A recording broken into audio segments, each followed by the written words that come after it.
പ്രിയ സഹോദരി സഹോദരന്മാരെ, അള്ളാഹുവിൻ്റെ വിധിവിലക്കുകൾ പാലിച്ച് ജീവിക്കുവാൻ ആദ്യമായി എന്നോട് നിങ്ങളോടും വസിയത്ത് ചെയ്യുന്നു. റബ്ബ് സുബ്ഹാനഹു വ തആല നാം ഏവരെയും അനുഗ്രഹീതരിൽ ഉൾപ്പെടുത്തുമാറാകട്ടെ. നമ്മുടെ സൽക്കർമ്മങ്ങളൊക്കെയും അള്ളാഹു പ്രതിഫലം നൽകുന്ന രൂപത്തിൽ അംഗീകരിച്ച് ആദരിക്കപ്പെടുന്നവരുടെ കൂട്ടത്തിൽ അള്ളാഹു നമ്മെ ഉൾപ്പെടുത്തുമാറാകട്ടെ. ചെറിയ പാളിച്ചകളൊക്കെ അള്ളാഹു നമുക്കവൻ പുറത്തു തരുമാറാകട്ടെ. വിശുദ്ധ ഖുർആനിൽ മനുഷ്യരായ നമ്മുടെ അവസ്ഥയെക്കുറിച്ച് വളരെ ദീർഘമായ ഒരു ആയത്തിൽ അള്ളാഹു പ്രതിപാദിക്കുന്നത് അയ്യുഹന്നാസ് എന്ന് മനുഷ്യരെ എന്ന് അഭിസംബോധന ചെയ്തുകൊണ്ട്, ചില മുഅ്മിനുകളല്ല, അല്ലെങ്കിൽ മറ്റു പേരിൽ അറിയപ്പെടുന്നവരല്ല, മനുഷ്യരെ എന്ന് വിളിച്ചുകൊണ്ടുള്ള ഒരു പ്രഖ്യാപനം. അതിൽ പറയുന്നത്, നിങ്ങൾക്ക് മരണാനന്തരം ഉയർത്തെഴുന്നേൽപ്പിക്കപ്പെടുമെന്ന് പറയുമ്പോൾ വല്ല സംശയവും ഉണ്ടെങ്കിൽ, മൊത്തം ജനങ്ങളോടാണ് പറയുന്നത്, പുനരുദ്ധാരണത്തെക്കുറിച്ച് അള്ളാഹുവിനത് കഴിയുമോ, നടക്കുമോ ഇത്യാദി ആശങ്കകളുണ്ട് എങ്കിൽ അള്ളാഹു പറയുന്നു, ഫഇന്നാ ഖലഖനാകും മിൻ തുറാബ്, നിങ്ങളെ ഒരു മണ്ണിൽ നിന്നാണ് നാം സൃഷ്ടിച്ചത്.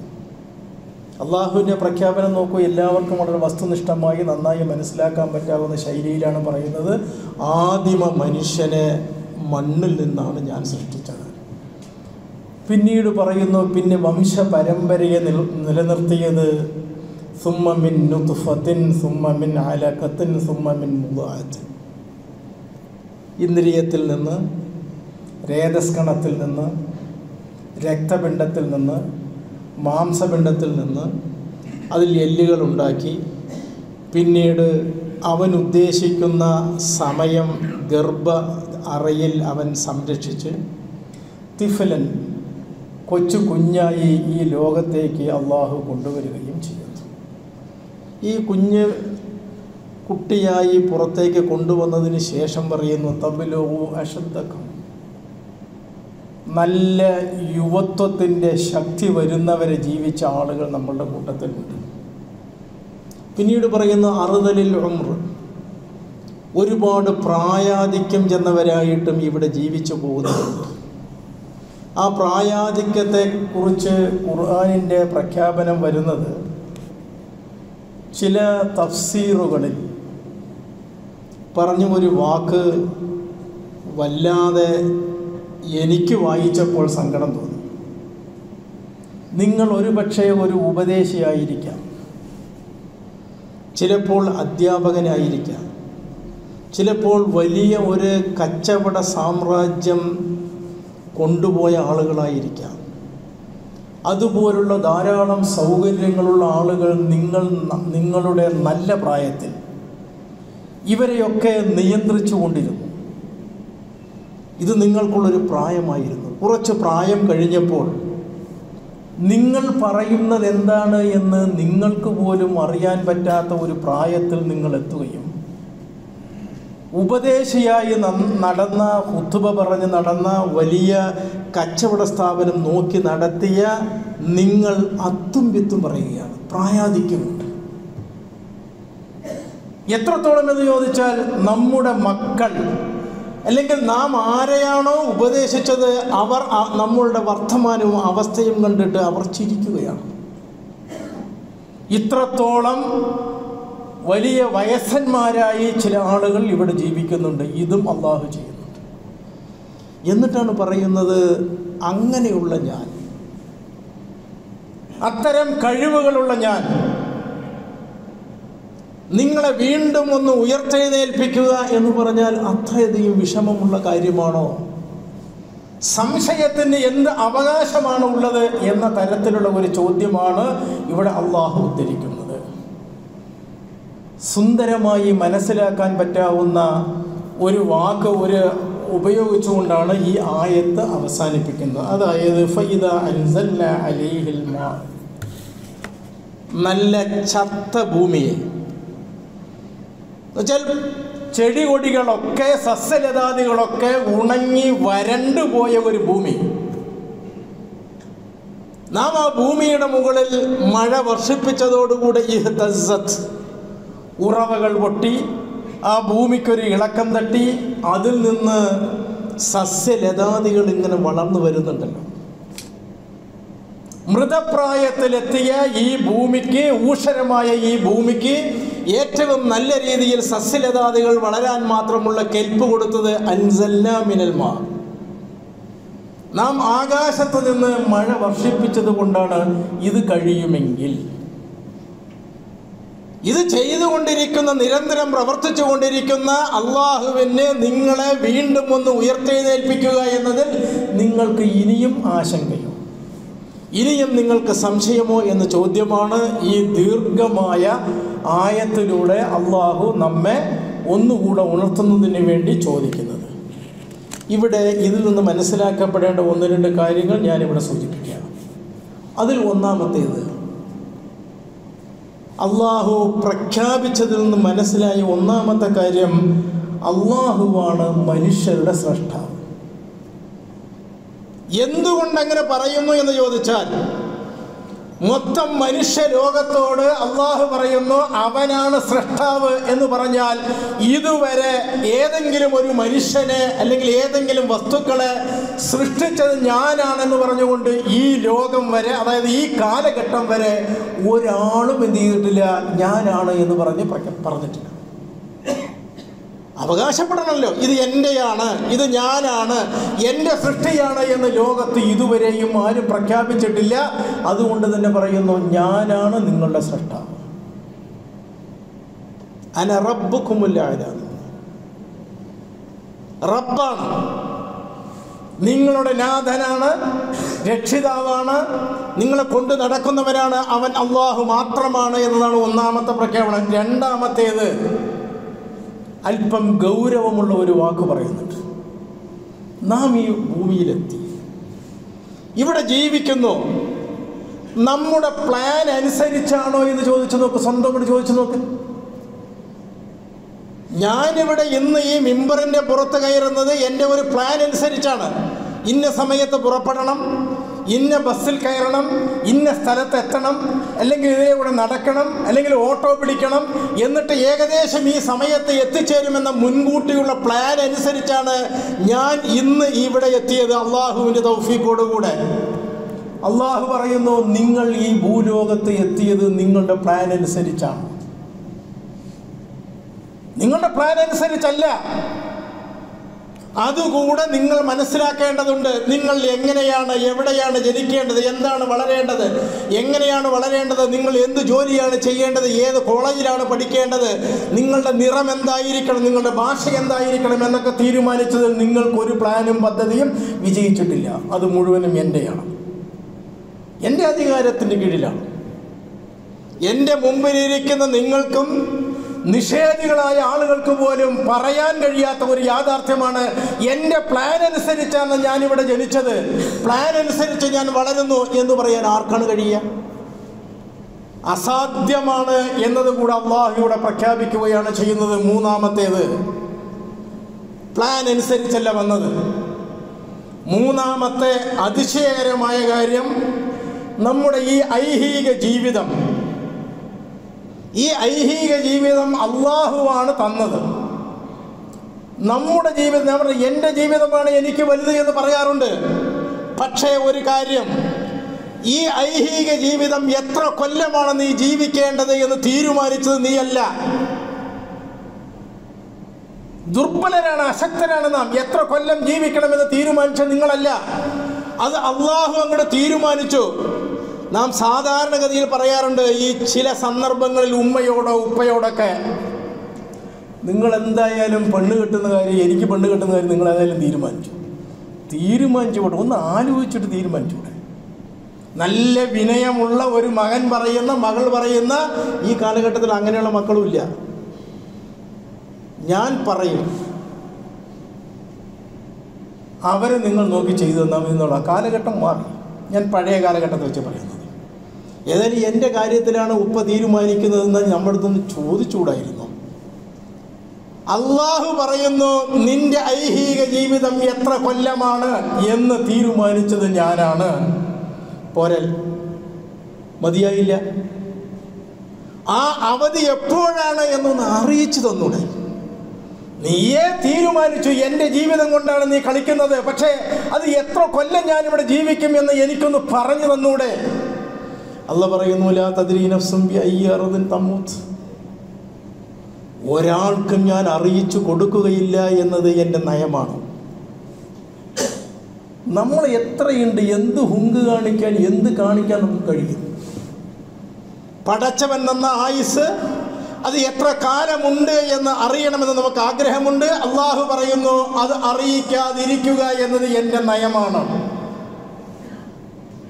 അള്ളാഹു ഖാലിഖ് എന്ന് പറയുമ്പോൾ, സ്രഷ്ടാവ് എന്ന് പറയുമ്പോൾ നാം മനസ്സിലാക്കേണ്ടത് ഒന്നിനും കഴിയാതെ കുറേ കൂടെ പടച്ചു വിട്ടു എന്നല്ല മനസ്സിലാക്കേണ്ടത്. നമ്മുടെ എല്ലാ നിയന്ത്രണങ്ങളും അവൻ്റെ കൈവശമാണ്. അവന് മാത്രമേ അറിയാവൂ. ഇനി നോക്കൂ, അവൻ തീരുമാനിച്ച ഒരു കാലഘട്ടം വരെ നാം ഇവിടെ ജീവിച്ചേ തീരും.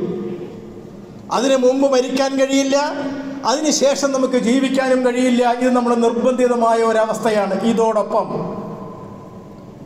ഒന്ന് ചിന്തിക്കുന്നതിന് വേണ്ടി ഒരു ചോദ്യം നാം സ്വയം ചോദിക്കേണ്ടതുണ്ട്. ഈ ജനന മരണങ്ങൾക്കിടയിലുള്ള നമ്മുടെ ഇപ്പോഴുള്ള ജീവിതം ഉണ്ടല്ലോ, അതെ, ജനനത്തിൻ്റെയും മരണത്തിൻ്റെയും ഇടയ്ക്കുള്ള ഈ ജീവിതം. ഇപ്പോൾ എനിക്ക് 67ാമത്തെ വയസ്സാണ്. 67ാമത്തെ വയസ്സാണ്. എൻ്റെ വയസ്സ് നിങ്ങൾ കേൾപ്പിക്കുന്നതിന് വേണ്ടി പറഞ്ഞ കാര്യമൊന്നുമല്ല. ഈ 67 വയസ്സിനിടയ്ക്ക് എൻ്റെ ഉപ്പാക്കും ഉമ്മാക്കുമുള്ള മക്കളിൽ 2 or 3 പേർ മരണപ്പെട്ടു പോയിട്ടുണ്ട്. എൻ്റെ കൂടെ ജനിച്ച ആളുകൾ മരണപ്പെട്ടു പോയിട്ടുണ്ട്. എന്തുകൊണ്ട് മരണപ്പെട്ടു? എന്നെ എൻ്റെ മാതാവും പിതാവും പ്രത്യേകം ശ്രദ്ധിച്ചതുകൊണ്ട് ഞാൻ മരണപ്പെട്ടില്ല, അവരെ അത്രത്തോളം ശ്രദ്ധിക്കാൻ കഴിയാത്തത് കൊണ്ട് മരണപ്പെട്ടു എന്ന് പറയാൻ കഴിയുമോ? സാധ്യമല്ലല്ലോ. എൻ്റെ കൂടെ പഠിച്ച എൻ്റെ സഹപാഠികളിൽ പലരും പല സന്ദർഭങ്ങളിലായി മരണപ്പെട്ടു പോയിട്ടുണ്ട്. ചിലർ അറ്റാക്ക് കൊണ്ടാണ്. എന്തുകൊണ്ട് അവരുടെ ഹൃദയം നിലച്ചു? എൻ്റെ ഹൃദയം എന്തേ നിലച്ചില്ല? എൻ്റെ ആരോഗ്യം കൊണ്ടാണ്, എൻ്റെ കഴിവ് കൊണ്ടാണ്, എൻ്റെ നടത്തത്തിൻ്റെ രീതി കൊണ്ടാണ് എന്ന് പറയാൻ എനിക്ക് കഴിയുമോ? സാധ്യമല്ല. ഈ ജനന മരണങ്ങൾക്കിടയിലുള്ള പ്രധാനപ്പെട്ട ഈ സംഭവങ്ങളെ നാം ഒന്ന് വിശകലനം ചെയ്ത് നോക്കുക. തീർത്തും അള്ളാഹുവിൻ്റെ നിയന്ത്രണത്തിന് വിധേയമായി മാത്രമാണ് നാം ജീവിച്ച കൊല്ലം അത്രയും ഇനി ജീവിക്കാനിരിക്കുന്നതും അവൻ്റെ നിയന്ത്രണത്തിന് വിധേയമായിട്ടാണ്.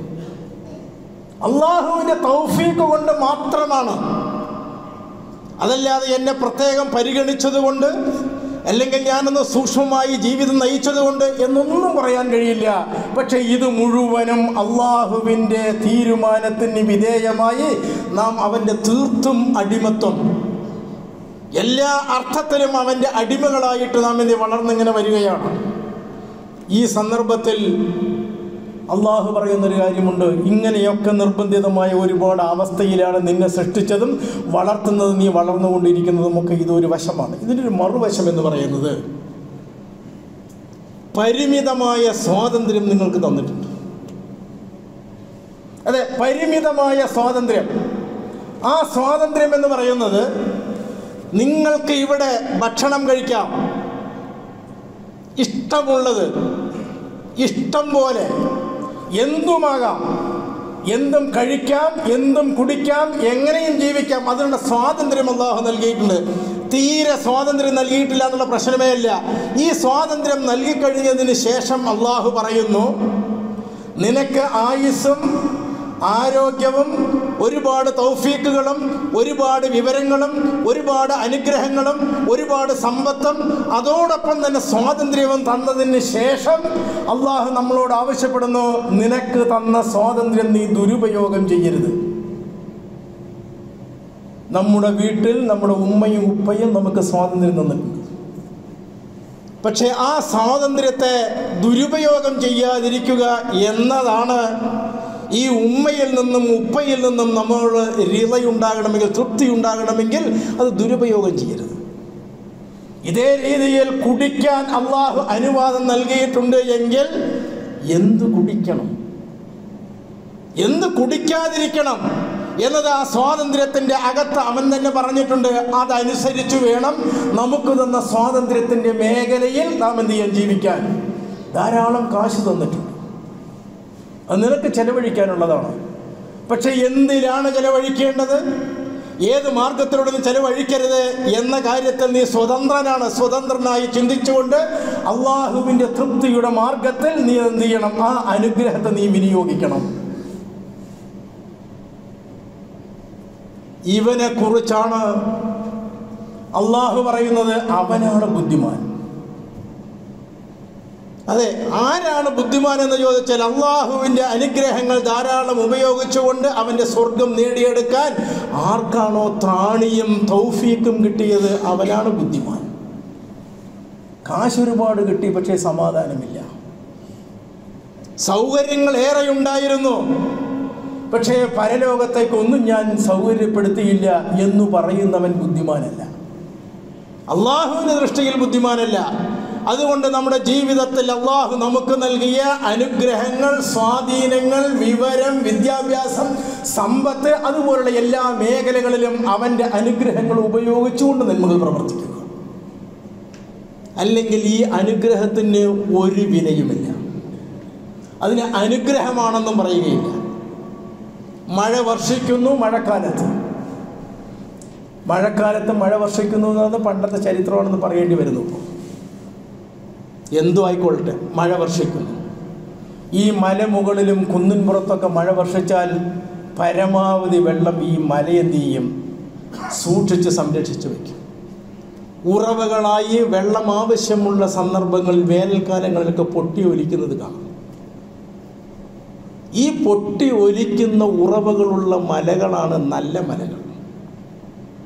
അത് എന്തിനു ശേഖരിച്ചു വച്ചിരിക്കുന്നു, അത് ആവശ്യമുള്ളവർക്ക് ആവശ്യമുള്ള സന്ദർഭത്തിൽ കൊടുക്കാൻ കഴിയുന്ന ഒരവസ്ഥയിൽ ആ നദി മാറുകയാണെങ്കിൽ, മല മാറുകയാണെങ്കിൽ, ആ കുന്നു മാറുകയാണ് എങ്കിൽ ആ അനുഗ്രഹം നല്ല അനുഗ്രഹമാണ്, അതുകൊണ്ട് ജനോപകാരപ്രദമാണ്. അതേ രീതിയിൽ കുന്നുകൾ പോലെ കുമിഞ്ഞുകൂടിയ സമ്പത്തിൻ്റെ ഉടമസ്ഥരായ സൗകര്യമുള്ള ആളുകൾ അതിങ്ങനെ കൂമ്പാരമായിട്ട് ഇങ്ങനെ കൂട്ടി വയ്ക്കുന്നതിൽ അവർ ജാഗ്രത പുലർത്തുന്നുണ്ട്.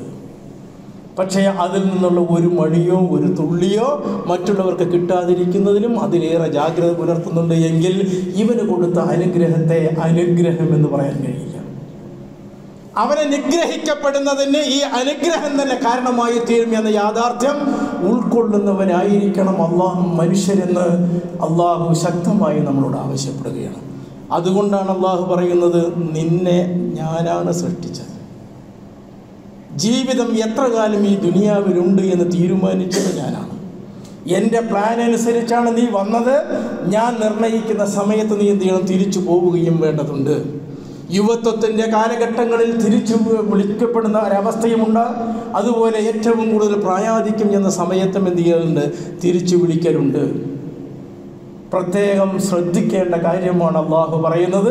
ഇത്തരം നിസ്സഹായമായ അവസ്ഥകൾ നിങ്ങൾക്ക് ഉള്ളതോടൊപ്പം തന്നെ സ്വാതന്ത്ര്യം അള്ളാഹു നൽകിയിട്ടുണ്ട്. ആ സ്വാതന്ത്ര്യം ഉപയോഗിച്ചുകൊണ്ട് നാം വേണ്ടത് ചെയ്യണം. സ്വാതന്ത്ര്യം മാത്രമല്ല തന്നത്, കൈകാല് കെട്ടിയിട്ടിട്ടില്ല. അള്ളാഹു സ്വാതന്ത്ര്യം തന്നതോടൊപ്പം തന്നെ ഈ ലോകത്ത് ഒരുപാട് വിഭവങ്ങൾ ഒരുമിച്ച് കൂട്ടിയിട്ടുണ്ട് നിങ്ങൾക്ക് വേണ്ടിയിട്ട്. ഈ ദുനിയാവിലുള്ള സർവ്വ സൗകര്യങ്ങളും മനുഷ്യ നിനക്ക് വേണ്ടിയിട്ടാണ്. ആകാശത്ത് നിന്ന് മഴ വർഷിപ്പിച്ചു, അതും നിനക്ക് വേണ്ടിയിട്ടാണ്. പിന്നീട് അതിൽ നിന്ന് സമറാത്തും റിസ്ക്കുകളും ധാരാളം ഭക്ഷണങ്ങളും വിഭവങ്ങളും ഒക്കെ അള്ളാഹു ഒരുക്കി തന്നിട്ടുണ്ട് നിനക്ക് വേണ്ടിയിട്ട്. ഇതൊക്കെ ചെയ്തു തന്നതിന് ശേഷം അള്ളാഹു ആവശ്യപ്പെടുന്ന ഒരേ ഒരു കാര്യം മാത്രമാണ്, നിനക്ക് തന്ന സ്വാതന്ത്ര്യത്തെ ദുരുപയോഗം ചെയ്യാതെ, നിനക്ക് തന്ന അനുഗ്രഹങ്ങളെ നീ വെറുതെ കെട്ടിപ്പൂട്ടി നടക്കാതെ അത് വേണ്ടവർക്ക് നീ ഇങ്ങനെ ഒഴുക്കി കൊടുക്കേണ്ടത് എന്ന് പറയുന്നത് ധാർമ്മികമായ നമ്മുടെ ബാധ്യതയാണ് എന്നുകൂടെ അള്ളാഹു ഈ സന്ദർഭത്തിൽ സൂചിപ്പിക്കുകയാണ്. ഇതോടൊപ്പം ഒന്ന് രണ്ട് അനുഭവങ്ങൾ കൂടെ പറയണമെന്ന് തോന്നുകയാണ്. ആ അനുഭവങ്ങളിലൊന്ന്, ഇപ്പോൾ നമ്മുടെ പള്ളിയുടെ ഏറ്റവും അവസാന വരിയിലിരിക്കുന്ന സഹോദരന്മാരുണ്ട്. കുറേ ദിവസമായി മാനസികമായി എനിക്ക് തോന്നുന്ന ഒരു കാര്യം, അവരൊക്കെ മുമ്പിലിരിക്കുന്നവരെക്കാൾ മുമ്പ് വന്നവരാണ് അവർ. എങ്കിലും എന്തോ കാരണവശാൽ കുറേ ചെയറുകൾ ഇട്ടിട്ടുണ്ട്, അവർ അതിലേ ഇരിക്കേണ്ടതിൽ അങ്ങോട്ട് കടക്കരുത് എന്ന് ആർക്കോ മനസ്സുള്ള പോലെ തോന്നുന്നത്. അങ്ങനെ ഇരുത്തപ്പെടേണ്ടവരല്ല. അവർക്ക് അസ്വസ്ഥതയുണ്ട്, ബുദ്ധിമുട്ടുകളുണ്ട്. എന്ത് ചെയ്യണം? പ്രത്യേക പരിഗണന അർഹിക്കേണ്ടവരാണ് എങ്കിൽ ആ പ്രത്യേക പരിഗണന എന്ന് പറയുന്നത് ഒരു പള്ളിയുടെ മൂലയ്ക്കോ അല്ലെങ്കിൽ ഏറ്റവും അവസാനത്തെ സഫിലോ ഇരുത്തപ്പെടേണ്ടവരല്ല. ഞാൻ ഈ പള്ളിയുടെ ആളുകളെ ഉപദേശിക്കുകയാണ് എന്ന് കണക്കാക്കേണ്ടതില്ല.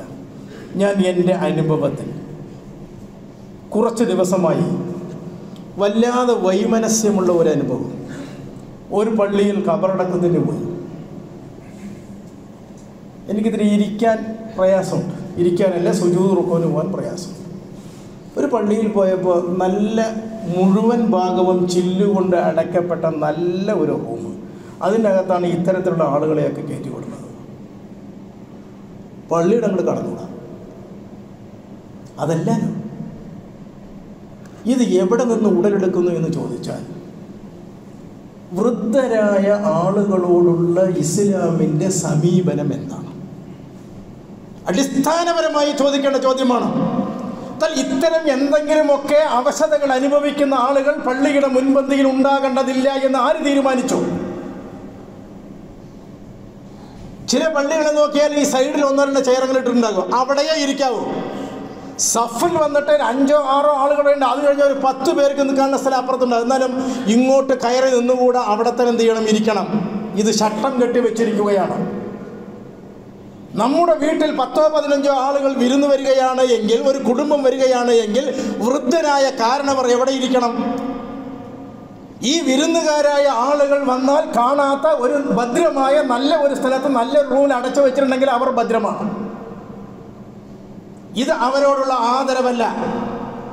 ഞാൻ പറഞ്ഞു വരുന്നത്, പ്രത്യേക പരിഗണന അർഹിക്കേണ്ട എന്തെങ്കിലുമൊക്കെ ഉണ്ട് എങ്കിൽ ആ പരിഗണന നൽകി അവരെ ഏറ്റവും മുമ്പിലേക്ക് കൊണ്ടുവരേണ്ടതുണ്ട്. ഇന്നത്തെ ഗവൺമെൻറ് നിയമം തന്നെ നമ്മൾ ആലോചിച്ച് നോക്കും. ഒരു കെട്ടിടം കെട്ടിയാൽ പ്രത്യേക പരിഗണന അർഹിക്കേണ്ടവർ അവർക്ക് വേണ്ടിയുള്ള യാത്രാ സൗകര്യങ്ങൾക്ക് പറ്റാവുന്ന തരത്തിൽ കെട്ടിയെങ്കിൽ മാത്രമേ ലൈസൻസ് കിട്ടൂ. എന്തേ കാരണം? മാനസികമായ ഒരുപാട് പ്രശ്നങ്ങൾ അനുഭവിക്കുന്ന ഇവരെ കൈത്താങ്ങുകളായി നടക്കേണ്ടവരാണ് നാം എന്ന് പറയുന്ന ഒരു ധാർമ്മികമായ നിലവാരത്തിൽ നിന്നുകൊണ്ടാണ് അത്രയും സൗകര്യങ്ങൾ ചെയ്തു കൊടുക്കുന്നത് എങ്കിൽ പ്രത്യേക സ്ഥലം അവർക്ക് വേണ്ടി റിസർവ് ചെയ്യുകയല്ല വേണ്ടത്. വിശുദ്ധ ഖുർആൻ സുന്ദരമായിട്ട് പറഞ്ഞിട്ടുണ്ട്, ഇതുപോലുള്ള അവസ്ഥകൾ വരും. ഞാൻ ഉപദേശിയായിരുന്നു, എൻ്റെ കുട്ടികൾ എന്നെ നോക്കി ചിരിക്കും. കാരണം അത്തും വിത്തും പറഞ്ഞിട്ട് ഒരു കാലഘട്ടത്തിൽ ആ സമയത്ത് ആ കുട്ടികൾ എന്തു പറയുന്നു എന്ന് എനിക്ക് മനസ്സിലാകില്ല, ഞാൻ എന്തു പറയുന്നു അവർക്ക് മനസ്സിലാകില്ല, പരസ്പരം ചിരിക്കും. ഈ സമയത്തൊക്കെ വേണ്ടത് എന്ന് പറയുന്നത് മാനസികമായ ഒരു താങ്ങും തണലും നമ്മുടെ എന്തെങ്കിലും അവശത അനുഭവിക്കുന്ന ആളുകൾക്ക് കൊടുക്കുകയാണ് വേണ്ടത്. ഇപ്പം ഒരു പള്ളിയിൽ ചോദിച്ചപ്പോൾ അവർ പറഞ്ഞു, ജുമയ്ക്ക് എത്ര ആളുകളാണ് വരിക? അതിൻ്റെ ഇടയിൽ കൂടെ ഒരാൾ ഈ പനംകുറ്റിമാരി എവിടെയെങ്കിലുമൊക്കെ ഒന്ന് ഇരുന്നാലേ അത് ഒരു അസൗകര്യമാകുമല്ലോ.